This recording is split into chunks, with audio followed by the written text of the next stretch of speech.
l'art de bien conclure un rapport intime. C'est vrai qu'on a l'habitude de beaucoup parler des pratiques ou alors comment initier un rapport ou comment augmenter la libido, mais on parle finalement assez peu de la fin du rapport qui est pourtant super important et j'avais envie de faire une vidéo dessus parce que finalement c'est comme au restaurant, on va se rappeler peut-être des plats mais le dessert, la manière dont le service se clôture, la manière dont on nous amène l'addition, la manière dont on nous dit au revoir, ça va finalement laisser la note finale et j'avais envie de vraiment parler de ce sujet sur la vie intime. Le premier point que j'avais envie de partager, c'est que un rapport intime s'arrête avec plaisir et enthousiasme. C'est-à-dire qu'on a souvent associé la fin du rapport avec l'éjaculation masculine. Et ça, encore aujourd'hui, big time, ça vient créer énormément de tension dans le couple parce que souvent, la femme, tu vas mettre un petit peu plus de temps parfois à prendre du plaisir ou des fois tu as envie d'orgasmer et ton partenaire s'arrête de stimuler parce que ça y est, il est venu et ça vient créer un sentiment de méga frustration, de je suis encore sur ma faim en fait. Donc lorsque notamment ton partenaire a joui, alors si tu es un homme et que tu m'écoutes, pose la question à ta partenaire, est-ce que tu as envie qu'on continue? Parce que oui, tu as un coup de fatigue, tu viens d'éjaculer, voire d'avoir ton orgasme, eh bien ça veut pas dire que ça y est, on fait game over en fait. Donc se poser la question si on a envie de continuer le rapport. Parfois les deux vont avoir envie d'arrêter et puis parfois on va avoir envie de continuer et parfois l'un d'entre eux va avoir envie de continuer et c'est se poser la question, est-ce qu'on continue? Comment j'ai envie de partager encore du plaisir hors rapport pénétratif en fait, parce que le but c'est que les deux partenaires soient dans ce sentiment de satisfaction, qu'il y ait eu orgasme ou pas en fait. C'est vraiment cette sensation de j'ai pu exprimer ce que j'avais envie d'exprimer avec mon corps, à travers mon corps, dans la rencontre charnelle avec mon partenaire. Donc un rapport intime ne s'arrête pas systématiquement à l'éjaculation de ton partenaire. Le but c'est vraiment d'être dans ce partage de plaisir, de connivence, de complicité. C'est ça qui est réellement important. Après, quand il y a eu plaisir partagé, voire orgasme des deux côtés, c'est d'aller aux toilettes. Alors c'est vrai qu'on va beaucoup le dire pour les femmes parce que ça permet d'éviter les cystites. En effet, l'urètre de la femme est un peu plus court que l'urètre masculin, donc a tendance à un petit peu plus être soumis aux contaminations bactériennes, etc. Donc mesdames, on va faire pipi tout le temps après un rapport parce que voilà, on a joué avec la vulve, on a, même si on avait les mains propres, voilà, c'est une zone qui est fragile, dont la microbiote est fragile, donc on va aux toilettes. Mais en soi, cette règle s'applique aussi pour les hommes, parce que même si l'urètre est plus long pour les hommes, ça permet en fait de nettoyer les canaux, le fait d'uriner. Et très peu d'hommes vont aux toilettes après un rapport, alors que ça devrait être vraiment un réflexe. Et je trouve ça aussi amusant que ça soit finalement pas que la femme qui se relève du lit pour aller aux toilettes. Ça peut être vraiment un petit moment de complicité, de jeu. Alors on n'est pas obligé d'aller aux toilettes ensemble, mais voilà, à chacun son tour, je t'attends, vas-y la première ou vas-y le premier.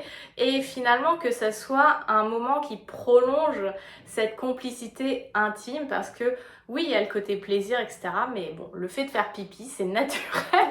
Et vraiment, faites-le parce que ça va changer la donne en termes de santé sexuelle. Oui, on est fatigué après l'amour, etc. Mais pensez à avoir de l'eau, voire avoir des petites collations parce que mine de rien, on a dépensé de l'énergie.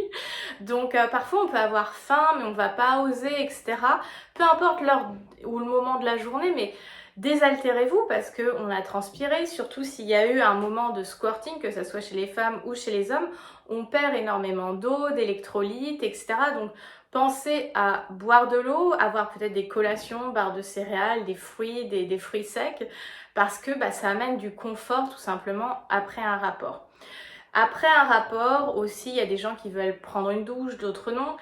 Laissez-vous l'opportunité, que vous soyez chez vous ou pas. Si vous n'êtes pas chez vous, ou même si vous êtes chez vous, mais que vous hésitez à aller prendre une douche ou vous démaquiller, etc. Mais fais ce qui te met dans un état de confort peu importe. Le but, c'est qu'on soit bien. Je veux dire, si tu as un date qui reste là, bah peut-être pense à avoir un set de brosse à dents ou... Enfin, vraiment, les éléments du quotidien qui amènent du confort. Autant, je pense que c'est important de se rappeler que la sexualité, le plaisir intime, c'est pas celui qui va rendre le lit nickel, sans fluide, sans trace de transpiration, etc.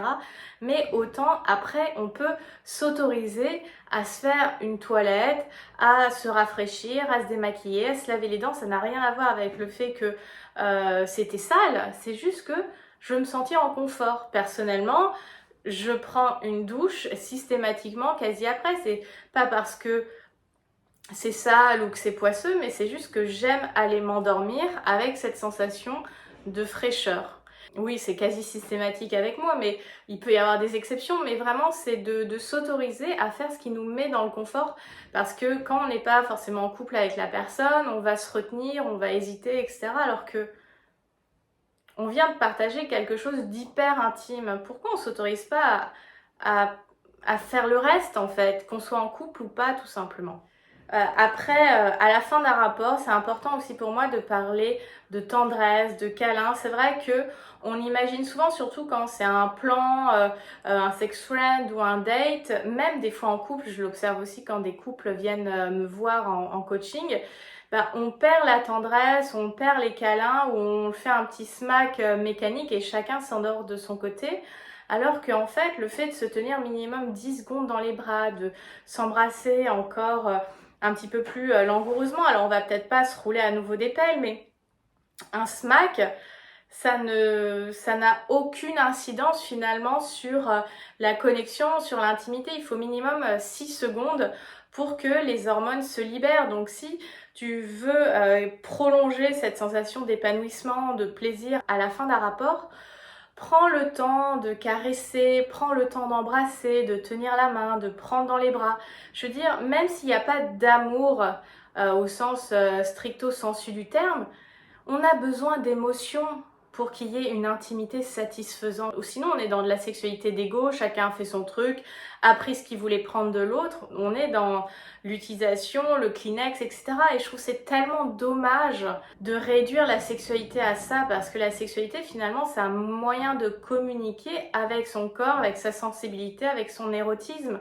Et la tendresse, elle a tout à fait sa place, même si on a fait des choses un petit peu kinky, un petit peu original, parce que ça permet de passer d'un état d'excitation extrême à un état beaucoup plus calme. Donc en fait, la tendresse, les câlins, c'est cet espace un peu de transition qui permet de se rassembler, de revenir dans ce moment un petit peu normal, c'est-à-dire où on est moins sollicité par tous ces sens, par toutes ces sensations qui viennent faire vibrer notre corps. Donc finalement, c'est un peu ce sas de décompression qui permet de passer d'un état à l'autre, et je pense qu'il est fondamental de les conserver, de les entretenir et de les valoriser en fait.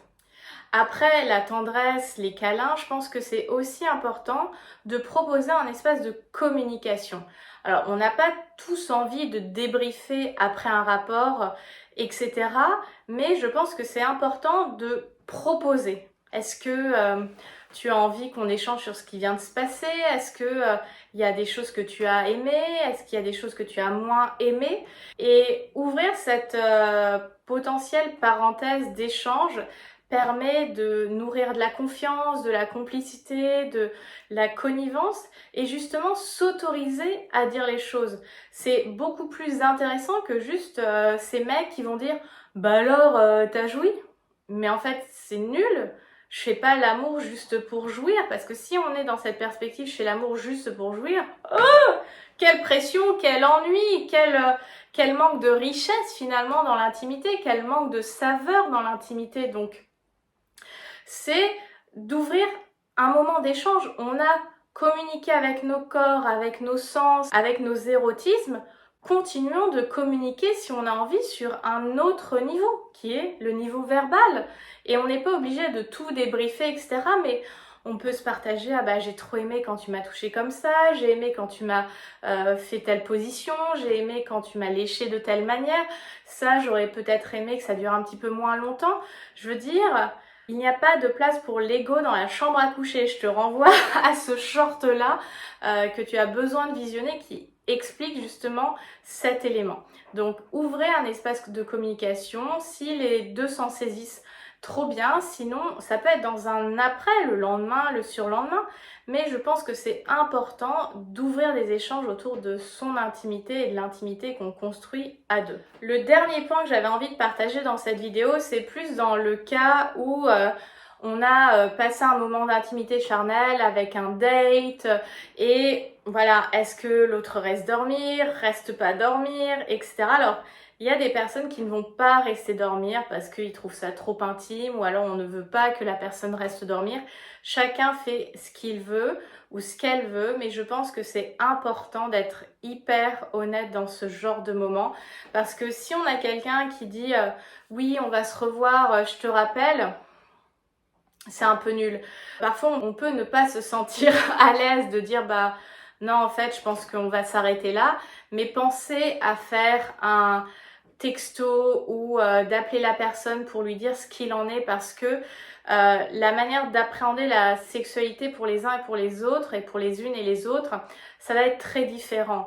Je veux dire, même si aujourd'hui les femmes sont beaucoup plus libres de faire ce qu'elles veulent, je pense que c'est important d'être dans l'honnêteté, dans une transparence lorsqu'il s'agit d'intimité parce que bah, c'est de l'intimité, on a su être intime physiquement et lorsqu'il s'agit de partager une bribe de si on veut pousser plus loin l'intimité ou pas, on est beaucoup dans la rétention, l'évitement, etc. Donc je pense que c'est hyper important d'être honnête un maximum dans cet après, que ça soit sur le moment ou quelques heures, quelques jours après. On évite de faire patienter, poireauter la personne quand on lui dit je te rappelle, je te recontacte parce que c'est pas assumer en fait sa position et ce qui facilite et ce qui apaise finalement les rapports homme-femme ou même femme-femme et homme-homme, c'est d'être dans une honnêteté, dans une bienveillance, dans une communication réciproque et mutuelle